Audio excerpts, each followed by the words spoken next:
help women, save lives, and peacefully end abortion where you live. I can tell you exactly what would happen. The infant would be delivered. The infant would be kept comfortable. The infant would be resuscitated if that's what the mother and the family desired. You were serious about that? Be inspired to change hearts and minds by joining over 1 million volunteers taking part in the global movement happening in your neighborhood. She says, pray that I can get through this abortion. And I said, oh, no. So she went ahead and went into the abortion clinic. And she just came out. She told us, I'm not going to get the abortion. We just had a baby saved. We had a baby saved in Memphis today. Praise the Lord. This is the 40 Days for Life podcast with your host, Sean Carney. Hello, and thank you for joining us today on the 40 Days for Life podcast. I'm Sean Carney, the president of 40 Days for Life, and your host for this podcast, which is dedicated to helping you end abortion where you live, talking to your kids about abortion or kids in general. Not the most exciting thing to do, but if you don't bring it up, they often will. And so we will talk about that as today's topic. We were laughing about something earlier, so that's why I have this ridiculous grin on my face. But somebody who's not grinning and is always very serious is Mr. Steve Carlin, co-author of What to Say When To. Hey, glad to be here. Are we going to address your attire? Representing the G, yeah. For those of you who... It's football season now. For those who only listen to the podcast, this is a good day to be doing it because Steve's in his Packer hoodie. That's actually pretty awesome. That's pretty tight. This I got for my 40th birthday, courtesy of Heather, Barbara, Teresa, and Ramona. That's awesome. That's right. I remember all this. That's because, but I love it when you're 40 and you get a gift that would have been awesome when you were 10. Yes. That's what I like, gifts like that. Have we discussed on the podcast my first Christmas as a married man? Also, Heather is on the podcast. I'm sorry. She's wearing a taco t-shirt. Okay, yeah, go back to Steve. Just you're talking about the gifts that are cool when you're 40 versus when you're 10. My first Christmas, we went to the family Christmas celebration after we got married. And my grandma had gifts for everybody. And I watch as my little brother opens up Madden 06. And then my other brother opens up Madden 06. And then the married guy, I'm too old to be playing video games. And I didn't even want to play video games. Please be Madden 06. But I opened the box and it was snowman plates. That's awful. Oh, no. It's like the end of an era. All of the loser college guys who are I don't want to get married. I just want to play video games and do sports gambling and smoke weed. This is a point in their favor. This is where their argument comes through. Yeah. Love you, Grandma. Is she still alive? That's great. Yeah. How many of your grandparents are still alive? Just one. Just one. Yeah, me too. Wow. That's pretty remarkable. Yes. Do you still have the snowman plates? No comment. No, we don't. This is public. Laura didn't care for the snowman plates? They were great. Does your grandma listen to the podcast? My grandma does not listen to the podcast. Okay, we can keep going. Yeah, and Mom, let's just keep this between us. It's over now. I forgot Mom listened. Steven! You're going to get an angry voicemail. No, they were great. We don't know how many Christmases we'll have left with her. We had an apartment early on. We just didn't have room for seasonal dishware. So this is a funny thing that I know guys debate. And I'm shocked at the side of the debate that I'm on. Ooh. So when we got married, we had, it was awesome. Mary Lisa's grandmother gave her china from the 1940s. Okay, and I think it's a 12 place setting. It's a lot. Okay, the saucers, the salad plate, all the stuff. Wow. Okay, it's beautiful. It's beautiful. And it was, her mom was the first female executive for Macy's. Cool. So my father-in-law met Mr. Macy when he was a kid. Which, of course, that's an iconic American company, but he actually, met Mr. Macy, and because the grandma was a female executive, first one, and so her daughter Granny, she gave us her china. So we have this like $300 a month apartment, gunshots are going off. We have zero money. And we live in this apartment. And so we have the china. And then like aunts and uncles, they give you like a crystal bowl, like serving salad or whatever. Just stuff where I'm just like, are we going to like, I did get the barbecue set that I registered for. That was like the one thing I had a say in. But it's what I'm shocked about is that when all that happened and we have like this china and all these nice things that we're just like never going to use, I remember thinking we're going to be really glad that we have this someday. Mm-hmm. And I'm saying that because I don't have that kind of maturity to like think like that. But like we use that stuff all the time now, like Easter, Christmas, Thanksgiving. I love using the china and I do the dishes. So I'm like, hey, I'll do all the dishes because you have to hand wash it all. Right. But like all the like serving bowls and all this stuff that we were given that we didn't use for like 10 or 15 years, now we host and entertain in our houses like where everybody goes, and it's awesome. And so I try to tell young married men, they start to like, I'm like, you need to register for all that stuff. If you want, if you just like have no interest. But, for us, it was in the family and it was given to us. And then her aunt gave her set of china. So we actually have 2 sets. But how often do you use it? Minimum 3 times a year. Okay. Oh, that's pretty good. Mm-hmm.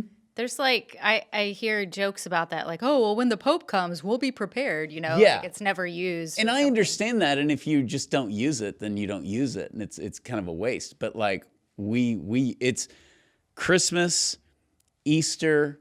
That's nice. I like that. One time we cooked, I put it out for Mother's Day for all the moms in our family. There's a lot of them. We've used it for Thanksgiving because I believe that my fried turkey is worthy of high-end dishware. And there is a kind of a joke because Mary Lisa's like, okay, like we're eating fried turkey and like, that's heavy. Mashed potatoes and all this stuff. Food. And so she's like, we're getting a little like redneck. And I'm like, no. It's not redneck. Redneck would be the paper plates. Yeah. That's our dishware. Red Solo cup. And it's funny because all the time, Mary Lisa's like, I just don't want all those dishes. And I'm like, but I do the dishes. Like you just enjoy it because it has the silver with it. Okay. Like the forks and the knives, And I mean, technically we have the stuff where you polish the silver, but if the kids do something bad, maybe we'll make them do that. Yeah, I was going to say, put the kids to work. It has a pitcher. It has the gravy boat. It's got everything. I mean, it's a full deal. Yeah. So I would say minimum 3 times a year. I'm always looking for an excuse to use it. But getting it out and putting it up is a pretty big pain, actually. We were using Laura's grandmother's china like weekly because Laura had a theory. It's like Downton Abbey. Yeah. She was like, hey, we can leave this in a box and it'll say good and no one will look at it. And then somebody in some ungrateful generation will throw it out. Or we can just use it like grandma probably wanted it to be used. Absolutely. And then it started to kind of like chip here and there. So we've kind of settled in on like once in a while. Yeah. As a happy medium. Yeah. Yeah. And, you got to hand wash it, which I enjoy hand washing, the dishes. And then, the kids dry it and put it up or whatever. But no, it's beautiful. And I don't know how we got on this, but it comes with like Madden. I would rather have Granny's China than Madden 06, but it's close.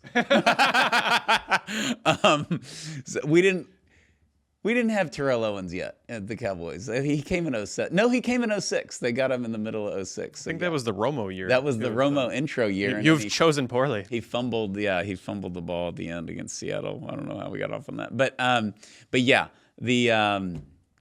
I like stuff like that. I think too, you're kind of preserving culture. And also in our we sound like the old man ranting, but in our fast, busy world, I know you make a point, but we make a point that we eat dinner together, even if 1 or 2 teenagers is missing because they have football practice or whatever, but we eat dinner together, and that dinner should be an event. Yeah. Yes. It doesn't have to be extravagant. Like you could have, corn dogs, but it needs to be like you're coming together and all of that. And I love, when I was a little kid though, I would put on a suit and go to dinner, like a Tuesday night. Nice. I would like come out in my like tie and everything, a clip-on tie, and I'd like sit at the dinner table. That's cute. I was a hefty Oh, little. yeah. So yeah, it's I can definitely get you some pictures of It was kind of like the Trump outfit. Like I had the same like red tie, Okay. because I had one clip-on tie because I was like 7 years old, and so yeah. Do you guys have a dinner bell? My grandparents had one. I loved the dinner bell. Mm-hmm. It was so great because, of course, they had property in the country, so it was very, very much like, okay, dinner. If you're out in the pasture feeding the chickens or the cows, you can hear the dinner bell. Yeah, my grandma, they had 90 acres in East Texas, and there was like the legit big, like you could hear it Oh, yeah. a mile away bell.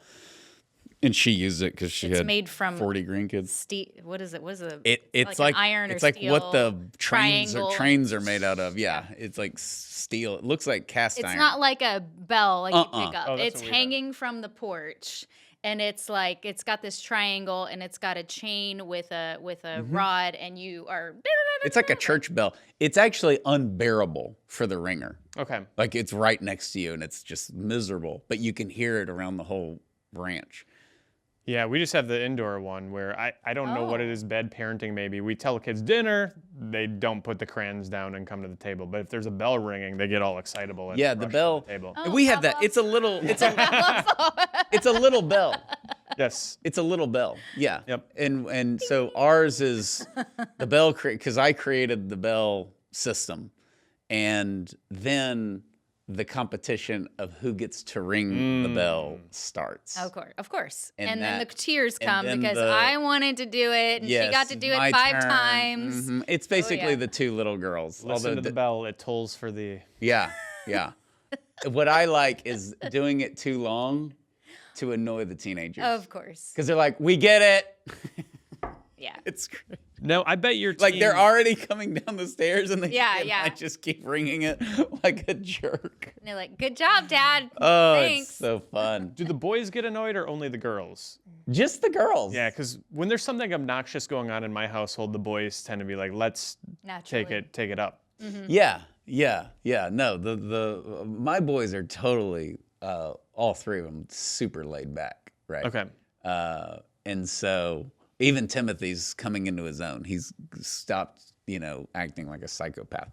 And so, we're very proud of him for that. But yeah, he likes to ring the bell. Declan likes to ring the bell. But then the two little girls, Celinda and Mary Kate, they're all about the bell.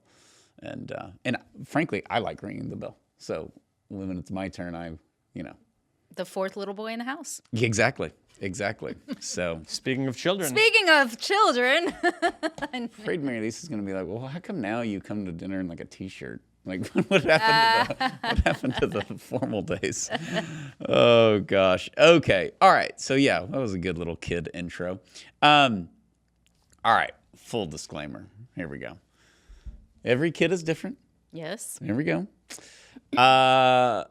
Don't be a lunatic and talk about the Nazis to your 5-year-old. Let's just do some clearance here. I have found in general this isn't like and obviously we work for a pro-life organization, so it's somewhat that's kind of ingrained in our kids, but it's not like a Tuesday night we are going to sit in the living room and have a talk. Like this comes up organically. Yeah. And it is easier to talk to kids about abortion than it is to 30-year-olds. Mm-hmm. Adults are the problem in this debate. Children have common sense. We haven't ruined them yet. And so babies are good, and they should be protected. So anyways, we just need some disclaimers. I also, in this podcast, I'm not going to give an age because Right. all the kids are different. I don't know, parents are different. I'm not a big shock value guy, just in general, like, here's what they're doing. I'm not showing like my 7-year-old an aborted baby, so there's all like that part. Okay. However, I think some people are intimidated by this, even though we're like, hey, it's easy talking to kids about abortion. It's hard talking to liberals. But how do you think we begin? If somebody's just like, where do I start? Anytime a parent asks me that, which is always funny, I have to let them know, disclaimer, I'm not a parent myself, in case that matters to you. But with my experience with families that I'm around, kids that I'm around a lot, parents who say, I don't know how to talk about this, if I don't know them already, I ask them, what does your kid know now? How old's your kid? What does your kid know now? Have you started by talking about the value and dignity of life? Because that's where we should always start. You don't start with, here's what the abortion procedure is for a child. Right. And that should be obvious, but I think that's the biggest thing that parents are afraid of, especially that's why that disclaimer you said is so important, Sean. It depends on the kid. There is no magic age to start talking about this. However, if they're getting into their teenage years they have no clue and you're sheltering them and you think that this is a good thing, the world is going to educate your child if you're not. Yeah. So you can't start at 10 years old introducing the beginnings of this stuff. You have to start from the time that they are able to understand you as they're learning to speak and listen and all that, and talking about babies, talking about the value of life, talking about that everybody has dignity and everybody is a child of God, because if we're assuming that you're a Christian parent and you're instilling Christian values in your children. Yeah. So. I think we said this when it came out, but the first what to say when, I said 8th grade. An 8th grader can read that. There's nothing scandalous in it or anything like that. Yeah. Maybe not the second one, but we'll see. But 8th grade, full blown. But and depending on the kid, maybe before that. But you can't let them get to, I would say, 11 or 12 without a substantive conversation. Right. But I find with I'm trying to think if any of my 6-year-olds have asked. Mm-hmm. Well, in Bailey used to boo when we'd drive by Planned Parenthood. She was 4. Yeah. She'd be like, boo! That's base. It's the bad place that hurts babies. And that's the thing. It hurts babies. That's all you need to say at one point until they start asking more questions. And you don't have to. I think some parents are afraid of, well, if I have a talk with them about abortion, I have to start talking to them about sex. And it's obviously you don't need to talk about the sexual act with your 4-year-old. Right. You don't have to. Right. You don't that comes later. Hopefully that should be later for your child. But once you introduce this in a way that is digestible for them early on, those other questions will start coming later, and they'll start putting all the pieces together. Kids are remarkably comfortable with abstractions and things that are vague. They just think about a variety of things that we tell kids that are not related to abortion, but maybe they're not ready to know the full details. I'm oh, okay. Yeah. Yeah. And recently I had a conversation about kind of the next level abortion. It was with Declan, who's about to turn 10. And he said, well, I forget how it came. I think it was at the symposium. And he said, but so that the bad place that hurts babies, how do you like that? The bad place. We're the good guys and they're the bad guys. And that's the way it is. So we had no choice. But why would they do that? Yeah. And that to me is the hardest thing for the whole abortion debate of all ages but to what a sad intro also as a child, well, why would a mom want to hurt the baby? Mm-hmm. And you're well, she's confused, and you kind of go through all that. But this is introducing evil in general in the world. And that's what makes it easy. Christianity makes the abortion debate make sense. Yeah. You can be secular pro-life, you can be atheist for life. That's all easy, right? That's just an intellectual position. A 10-year-old is pro-life. I mean, the apologetics are easy, but you can't explain the why. You can't explain evil. You can say, well, people do bad things. Well, people do bad things they won't put on their blinker, or they, run off the road because they had too much to drink, or people do bad things. But dismembering, paying a doctor to kill your own child is beyond just like a bad thing, right? So the evil ends up where you go with the kids, and that leads to the mercy and goodness of Jesus, your taco shirt. And that's what I think makes it easy for the parents.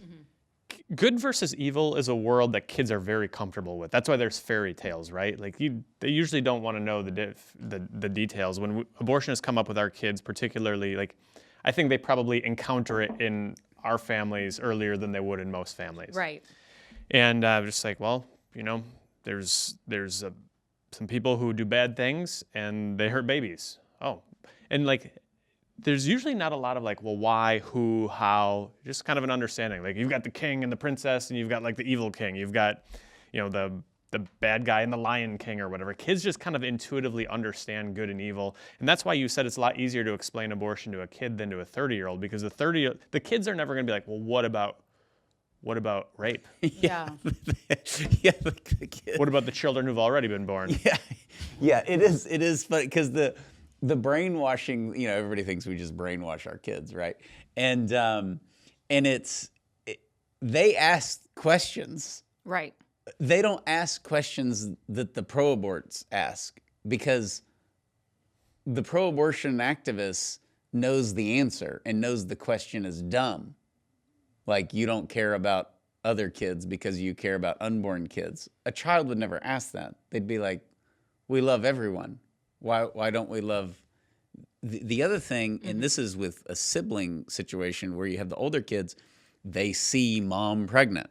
Yes. They see the little handprints. They listen to the baby. Oh, the baby kicked. I mean, how fun is that when you're, doing all that and you get the new ultrasounds, once a month and, go through the pregnancy and then hold a newborn. I mean, all of our kids, except for Timothy, have held a newborn.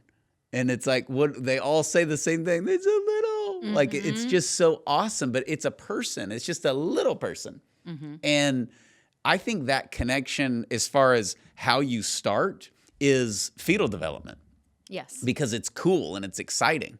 You don't have to like show the sperm and all that, but like the like that word keeps finding its way on the podcast. But like some people are like, this needs to be the G version, okay? Yes. This isn't the Hugh Hefner version. So you got to go and take them through like 2 weeks, 4 weeks, 6 weeks, the heartbeat, and through books or through those little fetal models kids love. Yeah. Absolutely.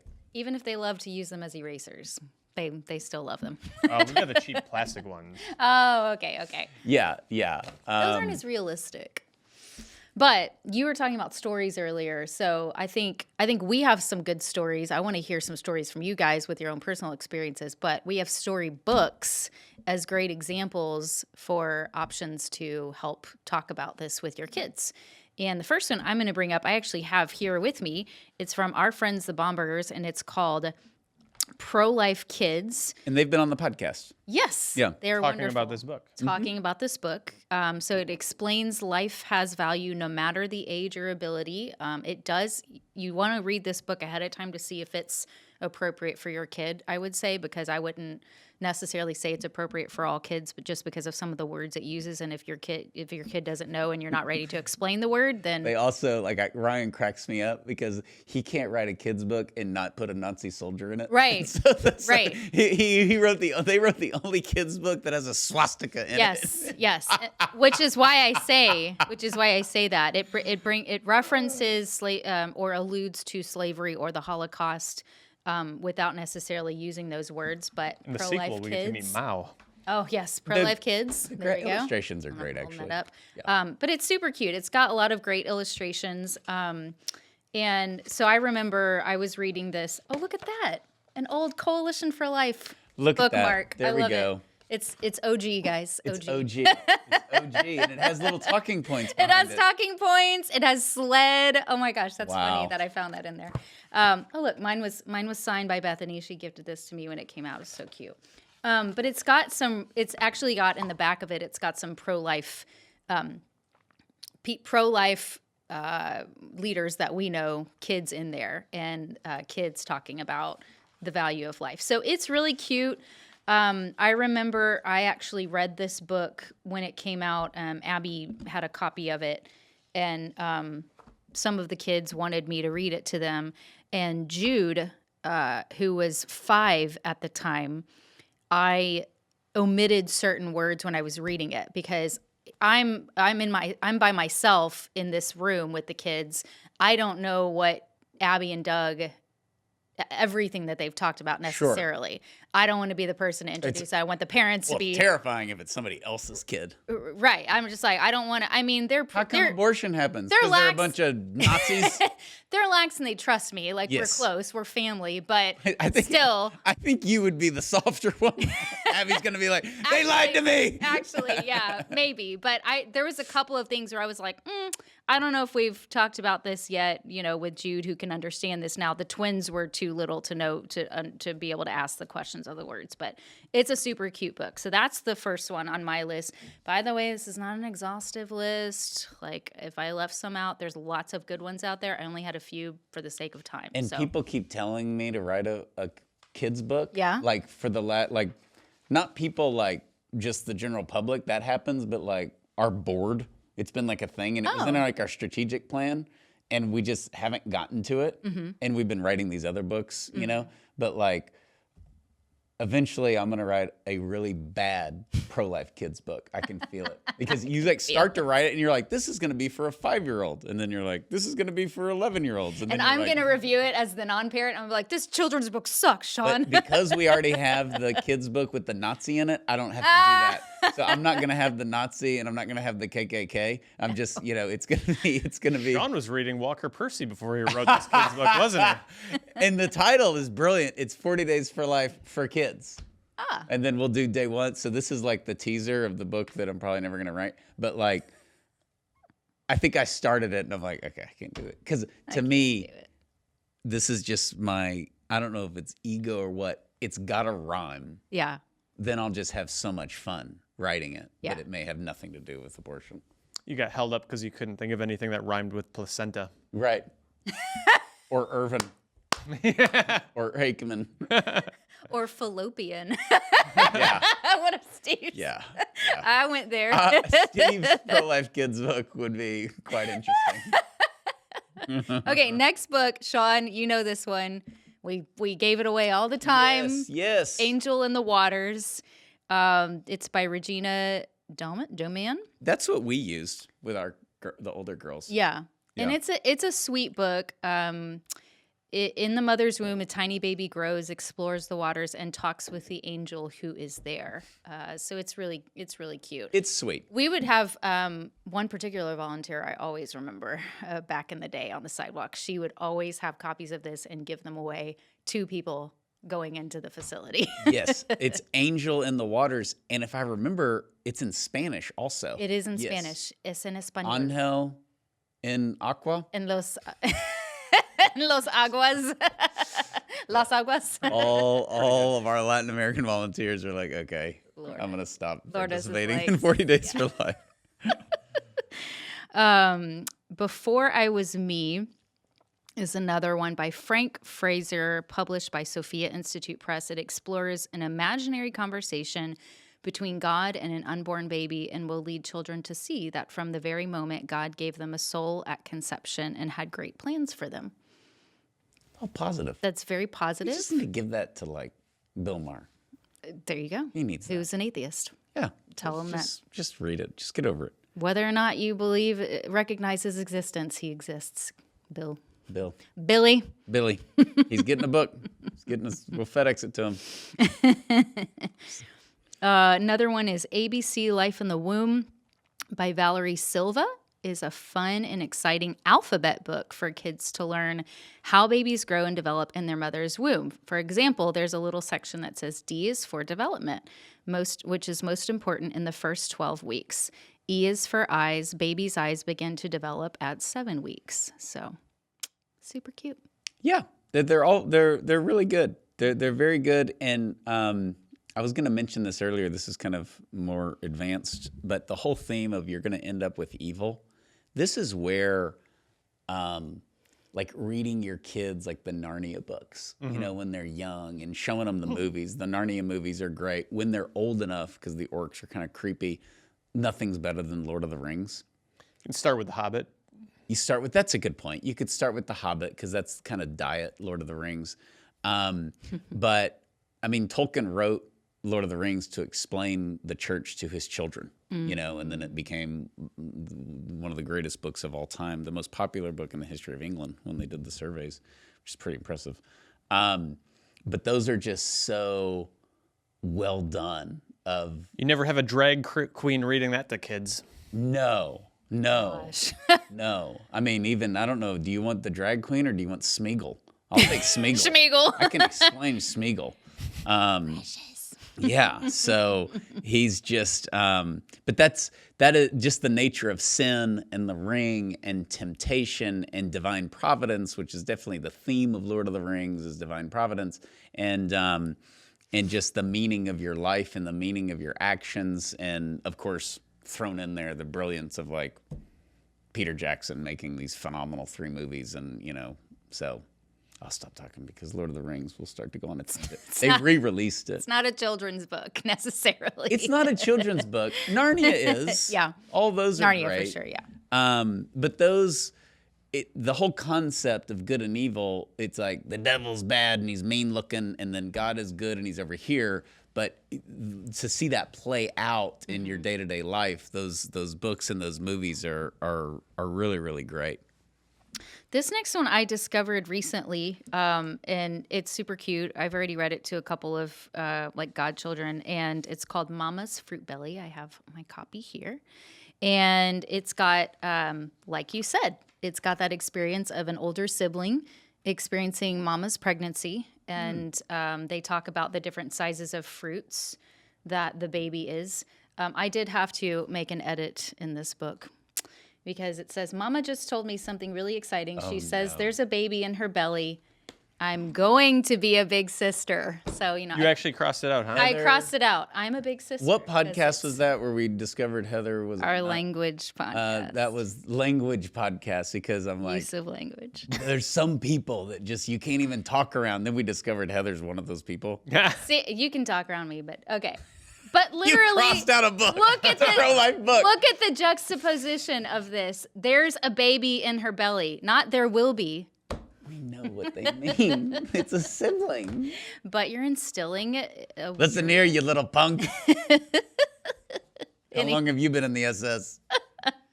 Oh, mercy. So you guys may not know this, but I consulted your beautiful wives to see if they had any examples of kids' books that they would recommend recently. Oh, great. Yes. Wow. So reaching out to the wives. Horton Hears a Who. So these are other prolific themed children's books, not necessarily talking about life in the womb, but they're themed pro-life. Horton Hears a Who. A lot of pro-lifers quote, you see the signs all over at the March for Life. A person's a person no matter how small. Which wife recommended that? That was Mary Lisa. Okay. And do y'all do Horton Hears a Who? We watched it, like, this was just coincidental, but we watched it the night we had our first miscarriage, so it was kind of particularly poignant for better and or for worse. So I'm curious about, It was after the miscarriage. It was like kind of during, like it was like, it wasn't like, oh, we're having a miscarriage, let's watch a pro-life movie. It was just like, we had the movie, we were planning on watching it, and like, well, we're not just going to sit around and Right. We're going to watch a movie with our son. We got to fill the time. Yeah. It's the movie is good. Yeah. The movie, I mean, I know they tried to cancel Dr. Seuss in 2020 because apparently he's a racist for some reason. Oh, yeah. But Dr. Seuss didn't like it being used for pro-life purposes. He either. didn't. No, he didn't. But that's like Juno. The guy that made Juno is pro-abortion, and it's like, it doesn't matter. Your message is pro-life. It doesn't matter if you're pro-life. Dr. Seuss was a terrible person. I've heard that. There you go. Ruining it once again. I'm not the only one. He's not as bad as Kenny Chesney. Oh! Kenny Chesney is Here the we saint. go. Here we go. Okay, we're gonna move on for this. Horton Hears a Who though listeners. is good. I don't want to spoil it for the just because Dr. Seuss is a dirtbag. But like, Horton Hears a Who is extremely good tool for kids. Yeah. And it doesn't matter if he was a pro-abort. Yeah.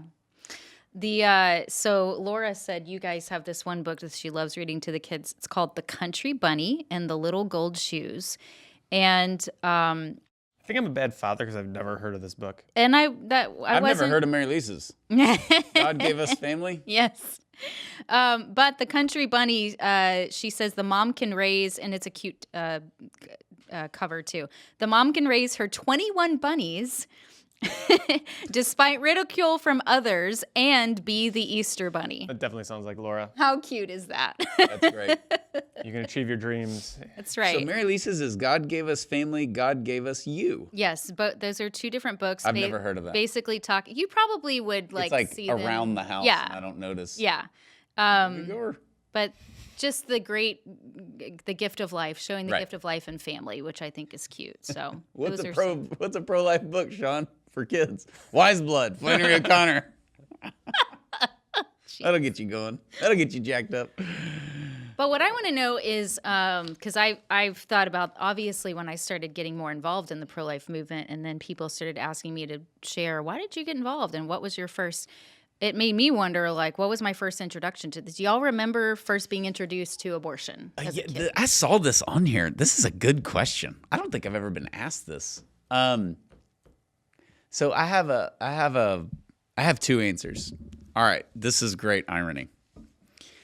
When I was in elementary school, so second or third grade, there was across from our playground an abortion facility, a little doctor. I know his name. I won't And this say is it. a public school or Catholic? Catholic school. Okay. So an abortion doctor was coming from Fort Worth, and there was this little office building thing that was there, and we're playing on the playground, and I saw people praying in front of it Oh, really? and holding signs. Wow. And that was my introduction. Like, what are they doing there? And I remember specifically there were like Knights of Columbus and all of that. And I'm like 8 or 9 years old. And I had no concept of what abortion was, but it was like they're doing, I remember the word coming up, they're doing abortions, and I didn't know what that meant, but it sounded bad, and they're out there in front of it. And I remember thinking, like, what's wrong? Like, there's tension. Like, there's just people out in front of this place. You know how you can kind of tell somebody's protesting? And I would never do that. But so it's a great irony. And I remember that. I said too. And that abortion facility closed, like, when I was in elementary school, like 4th or 5th grade. And then I would say maybe 7th or 8th grade before abortion came up in class, because we have religion and theology class, and it came up, and I just remember being like so against it and like upset if anybody was like, well, in some I remember this one girl who was like, well, in some circumstances it's okay, and yeah, like that fire was like already there. So that's why all through high school I was like, because then my sophomore year I heard Dr. Tony Levantino, the former abortion doctor, speak at a pregnancy center. Oh, wow. Yeah, when my sophomore year, I went. Yeah, and then I heard Carol Everett speak my freshman year. So it was just like I was the By pro-life. then you were I was all indoctrinated. totally indoctrinated, and I wouldn't say it didn't come up like at home a lot, Okay. just because my parents were like Catholic super conservatives, like Ross Perot. Like, they voted for Perot. So like Bush Sr. was too liberal for our family. In the Bush state. Yeah, in Texas, yeah. And so and I remember, they hated Clinton, Slick Willie, all that stuff. My grandfather was hysterical, God rest his soul. Like, oh my gosh. But yeah. So that it wasn't like it didn't come up because my parents were for it. It's because we were all so against it that we don't even need to talk about it. Yeah. What about you, Steve? Oh, I can't wait for this. It was a topic of the great American sitcom Roseanne. No way. Yeah, Really? So you were introduced through television. through television. Yeah. So how old were you? I don't know. It must have been, if I had a guess, I'd say second or third grade. And like the fact that this is a memory of me, I remember very little about it, but obviously it made an impression, right? Totally. I don't advise for any other parents on the podcast, like stick with the 21 bunnies, don't catechize your kids. Roseanne. Yeah. But with again, I haven't seen it in 30 plus years and I was a little kid, but there was kind of like a family debate and the different characters were taking different positions. And I believe that they did a pretty good job, like with the different characters articulating each side. And I think I heard the pro-abortion case first. And again, I'm like second grade. What do I know? I'm a ding dong. And so I'm like, oh, well, that makes sense. Compassionate. And then like heard the other side. I was like, oh, well, that makes a lot more sense. And I think maybe talked with my mom after it and kind of like developed an understanding. But that moment, I don't know that Roseanne Barr intended for her show to indirectly lead to someone becoming a career pro-life activist. Did you go Steve's mom. Did you go talk to your mom and say, Mom, I'm going to write pro-life books? Shut up, Steven, in your room. You can send a copy to Bill Maher and to Roseanne. Into Roseanne. Yeah, so that's weird, isn't it? That's pretty weird. I would love it if your mom wrote in and said, "No, here's the full picture" or something. If she had another part of the story. Yeah, I don't know if she'll remember. something. This is very. I mean, you remember. Think about the things you remember from second or third grade. Just kind of like little snapshots. yeah, You don't know yeah. how accurate they are. Yeah. Yeah. But I know like the gist of what I just said is true. Yeah. Wow. Yeah. And I would say I was like super pro-life high school. Like, were you super pro-life high school kid? Yeah, for sure. So I was, but I was actually more super like Catholic, into my faith, devouring everything, like not doing homework so I could read Scott Hahn books, like that kind of thing. Gonna be a priest. Gonna be a priest, totally discerned priesthood all through high school, which was great. And kept me out of trouble. But for the most part. But being pro-life just went along with that. Like the idea, I would have never like gone to I didn't even know the March for Life existed. Yeah. I think the first pro-life organization I ever heard of was Priests for Life, and that's probably through the Irish priests because they like loved Philip Pavone and all that stuff, but that were in my school. But it was funny looking back. Mary Lisa was 2 years older than me, but as we've flushed out on this podcast, I would have never gone near her. So she was like Miss Everything, the prom queen and the head cheerleader and the valedictorian, and everybody loved her.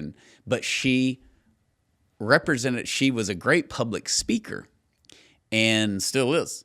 But she just gives her speeches to our kids every night. But she did a pro-life talk her senior year of high school in like one state, the state competition. Oh. So then when she went to A&M, back in the day, you had to take speech. I don't know if you do now, but that was every freshman had to take it. And you do a persuasive. Mm-hmm. And her persuasive speech was on abortion. And it was what do they call them? What's it called when it's like 400 kids? Seminar? Or is it? An assembly? Yeah, like a huge class because it's like History 101 and all those classes are huge. Mm-hmm. Oh, yeah. So she did that when she went to A&M, and her talk on being pro-life was the demo of the speech department. Oh. So obviously there was some friendly there. Wow. So we would walk around campus like our whole time at A&M, and people would be like, "That's the girl that we watched your speech video." Like she was like a little celebrity because every freshman has to take the class, and she was the demo for like 5 years. She's pro-life prom queen. Yeah, it was like How can you not listen to her? Totally. Love it. So I was, it was like dating the celebrity when I got to A&M because everybody knew who she was. Because like, what are they talking about? She's like, well, it's the demo. I did not know that. I've never heard that story. Yeah, it's really. I want to see this. And then of course she was a sidewalk counselor, and she got me going out praying and all that stuff and whatever. But yeah, she was like doing. I would have given like a pro-life talk in high school. I gave a talk against the death penalty. Mm-hmm. I was in a debate. I've evolved on that issue somewhat, but it was really, it was like she was like doing like pro-life stuff like in a high school, and she was the cool person. So it's like a double whammy. Wow. How about you? Sounds like we were all about the same age, because I was about 9 years old. The first memory I have of being introduced to the topic, my maternal grandmother had this very famous bumper sticker we've all seen and heard of before that said, "Abortion stops a beating heart." And so I remember when she got that, I said, "What does that mean?" And so she explained it to me, which, here's the funny thing, side note about my maternal grandmother. She was a very direct lady, and I don't think she was super concerned about sugarcoating stuff. She wasn't doing so the country bunny? However, she'd do that, but then she didn't. However, that being said, she didn't explain it to me in the shock value way that, like you were talking about, that you're not a super big fan of. She just explained it to me in what I think was an age-appropriate way, which was, it is a procedure that takes a baby's life. And then, of course, well, why would that happen? Well, sometimes moms don't want their babies, and it's this is just really sad, and we need to pray for them. And that was that. And then, with that being said, my grandparents were very devoted prayer warriors. I mean, they prayed nightly together every night. Great. They prayed. My grandma always took me to daily mass. Is this your mom's side or your dad's side? My mom's. Your mom's side. Lived in Texas, and we included every single time in our prayer intentions was praying for the end of abortion. Really? So early on, praying for an end to abortion. Now, same thing with me. I had no idea that there was this thing called the pro-life movement. I didn't know about the March for Life.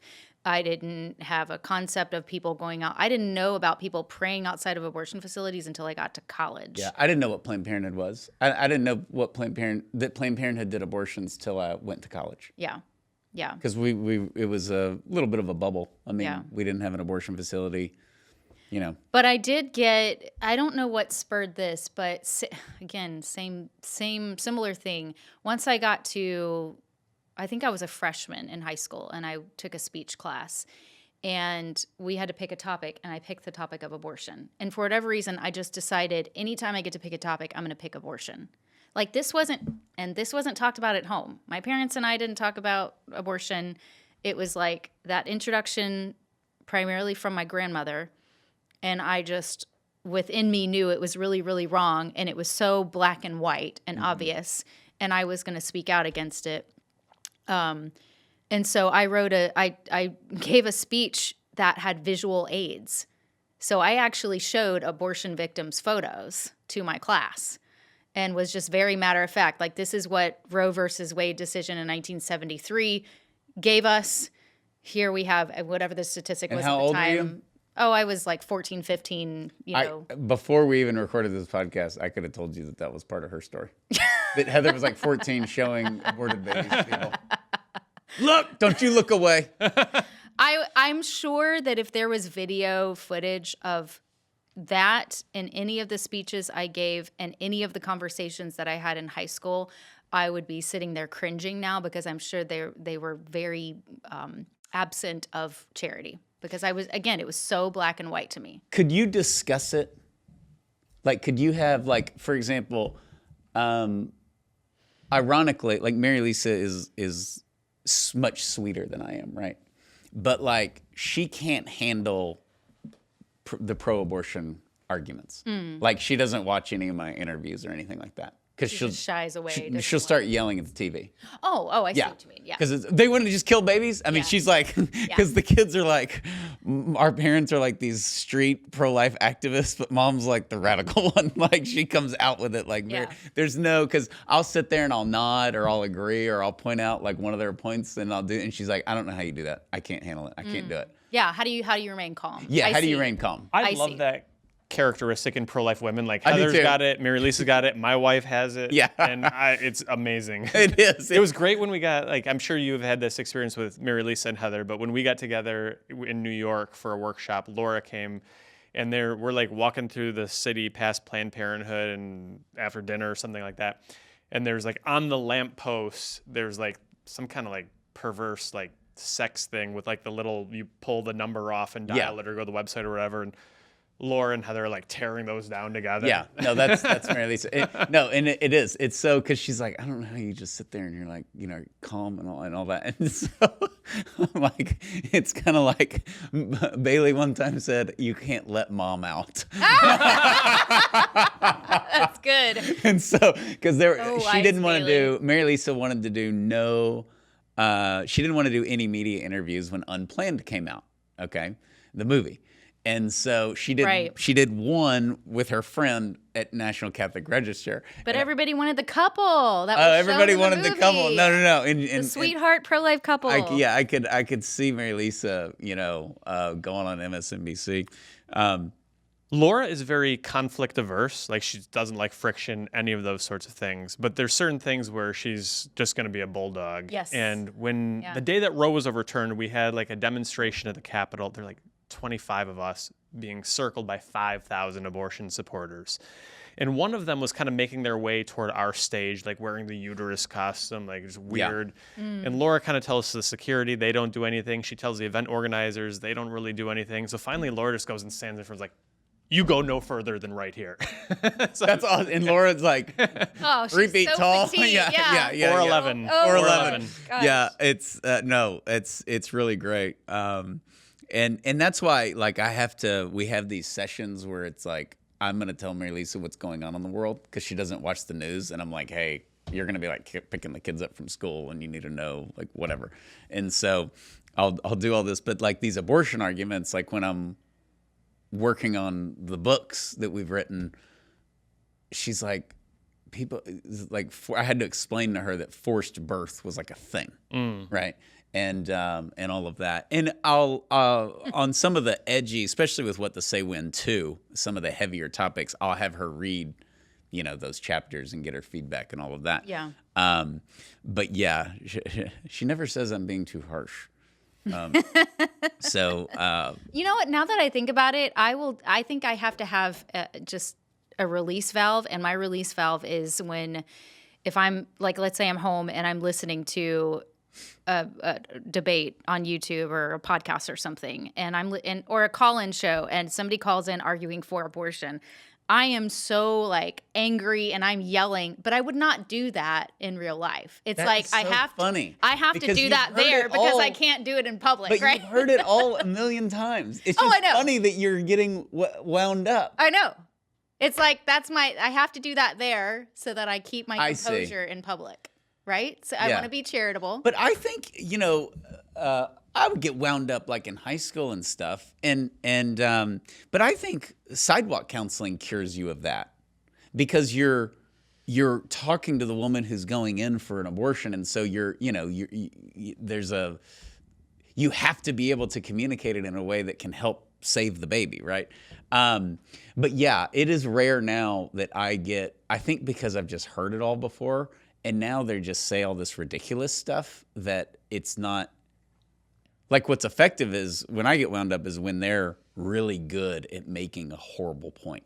Because that's the most dangerous, right? Mm-hmm. And I've had, obviously the stuff where they're like, well, I hope your daughters get raped. I've it's sick. had that said to me a million times. And my response, obviously ticks me off. But like, rape is real. Right, Like, yeah. Rape is awful. Is it really that bad to you but people, or are you just really that evil? I know, like there's actual rape victims. You just can't toss this around and you hope someone gets raped. Right. Like what's wrong with you? Yeah. And it's anyways, that it's just, they want us to get angry. They want us to scream. And when we don't, what is left there in the nothingness is abortion itself. And bringing this back to children, since this is what the podcast is primarily about, how we handle this in front of other people, if we're confronted and our children are there, it has an impact on them, and I think that that's important.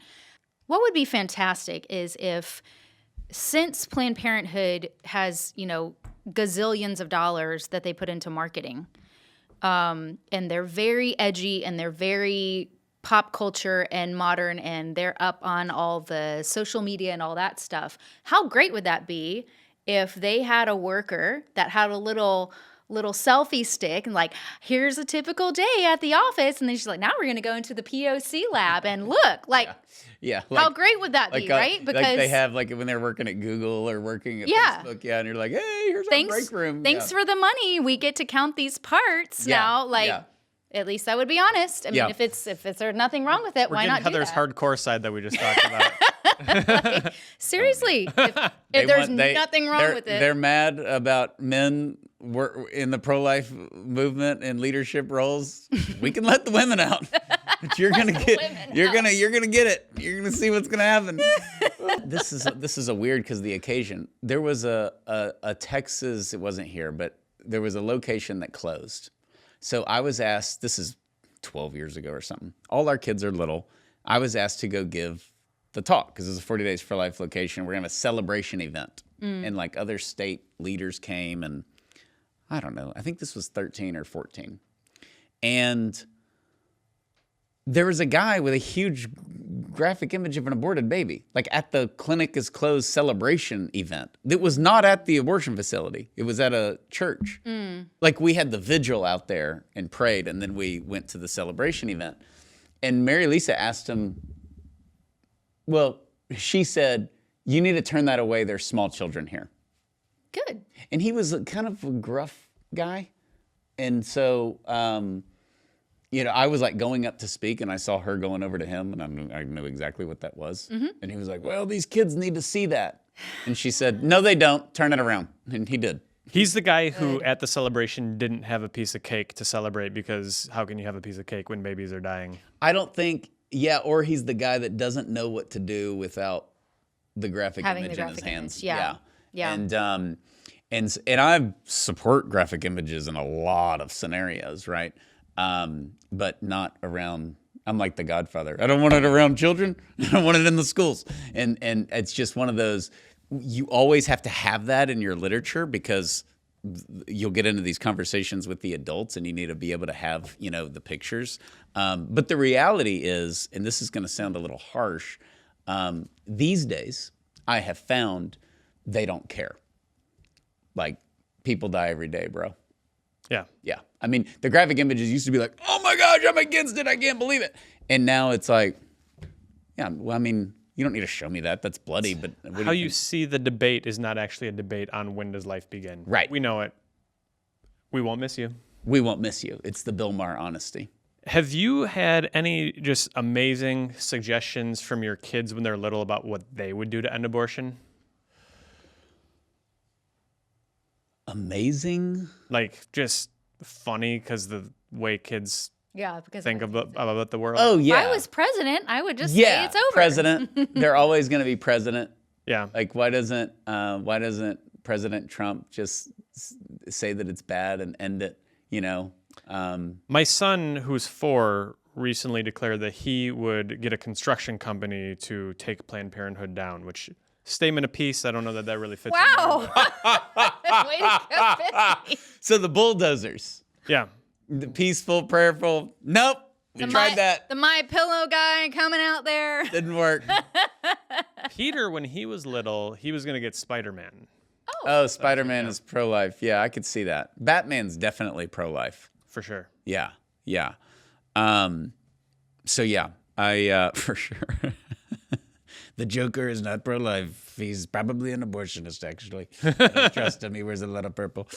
But yeah, it is. The kids thing is just great. It really is great. And I think what the kids struggle with is what we struggle with, which is so-and-so supports abortion, and whether it be like, I remember President Obama, they were studying they're like, was President Obama for abortion? Like they kind of knew the answer. And like, yeah, and my teenage girls, it was funny. Like Bailey loves politics. So she was like us in high school. Like she watches all the debates. She does everything. She studies it. Like it's interesting. The Generation Z, we haven't like brainwashed them on like, the Democrats are evil. They just like, they know from just watching themselves.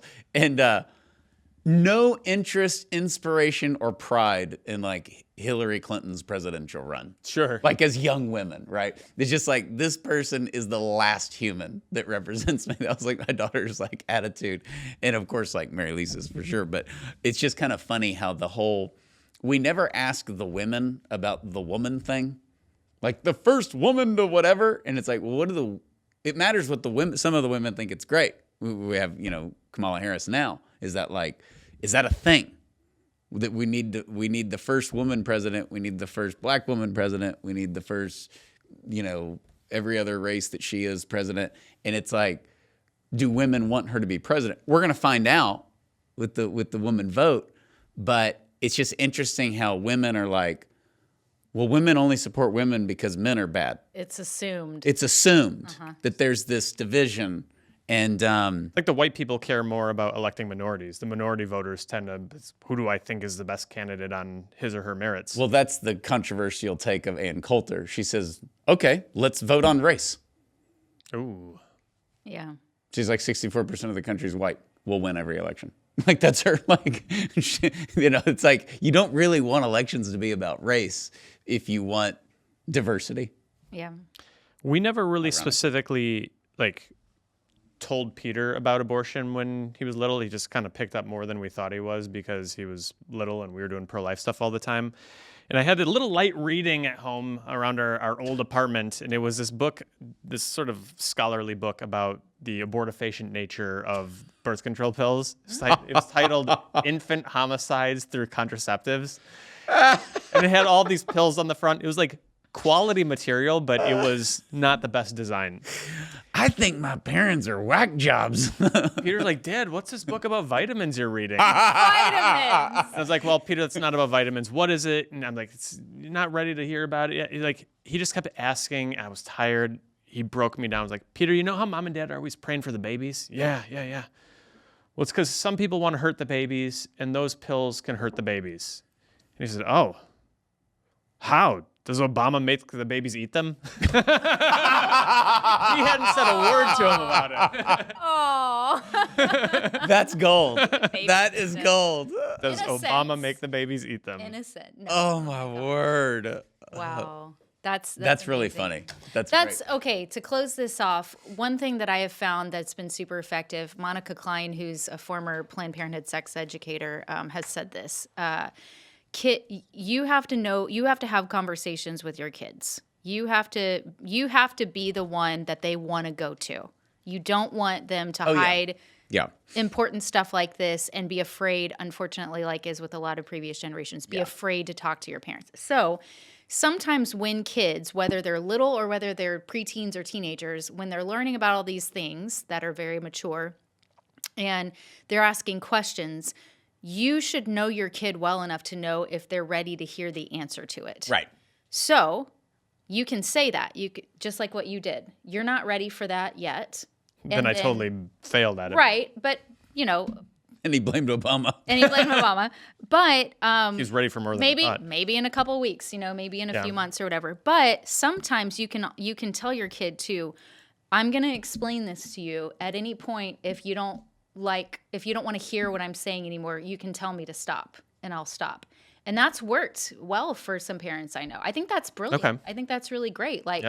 Okay, so they're now telling me, okay, I don't want to hear this anymore. Mm-hmm. And I think that's great. And it's healthy, and they want to bring up stuff. I think too, in general, and I joke around and we watch movies and we have a blast with our kids, but we talk about serious stuff all the time. Mm-hmm. And we do it in a normal, free-flowing way so that they can talk about stuff. And the teenagers, they bring stuff up to me all the time. But I remember something came up about they were at a friend's party.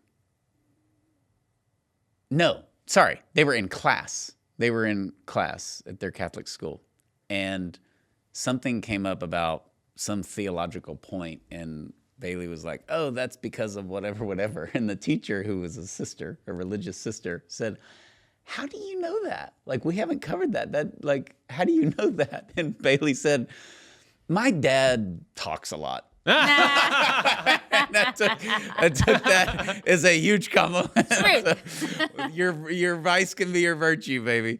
So yeah, it is. I think it's very important to talk about these things, and it's substantive.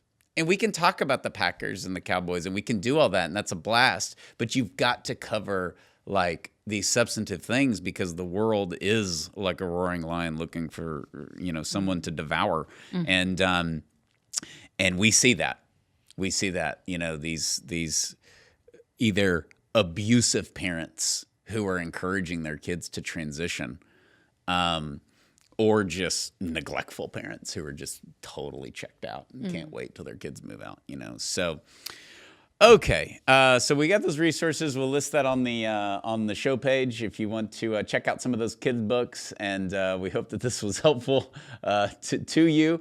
And remember, speaking of the kids are the easy ones, the adults are the problem. So you can equip yourself with What to Say When 1 and What to Say When 2, which is now out. So be sure to go to 40daysforlife.com and order that. If you have already read it, please leave a positive review on Amazon. That helps us, and it helps all pro-life books. Amazon is not always so friendly to pro-life or religious books, so we try to help out other pro-life books by reviewing them and rating them. So please do that for What to Say When 2. If you read What to Say When 2 and you don't like it, go on Amazon and lie and just say that you did. That will help all pro-life books. So be sure to share this episode, and we will see you next time. God bless you.